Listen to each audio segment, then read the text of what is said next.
Pasca hujan lebat dan angin kencang yang terjadi di Kota Palembang pada sore kemarin mengakibatkan sejumlah pohon besar mengalami tumbang.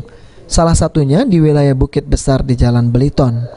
Menurut Firman, salah seorang saksi mata yang menjelaskan kejadian tersebut terjadi pada pukul 6 sore menjelang waktu maghrib. Tumbangnya pohon ini menyebabkan rusaknya kabel internet warga setempat.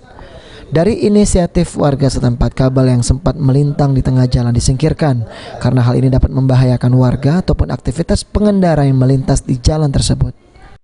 Kurang lebih sekitar jam setengah 6 ya? Itu sudah ada tindakan belum dari warga? Belum ada ya? Ya, pagi ini tadi baru kelihatan apa? Sudah dipotong-potong. Dipotong-potong ya? Oh, ini ada dampaknya enggak dari pohon rubuh ini? Oh, dampaknya kemarin ada api keluar dari listrik. Oke, listrik. Sampai sekarang juga kabel masih gantungan ini? Iya, masih kececeran kalau kabel nih. Ada ini enggak? Ada korban enggak? Pengendara motor atau apa? Ada yang takut kabel ya? Ade Sunandar, PAL TV.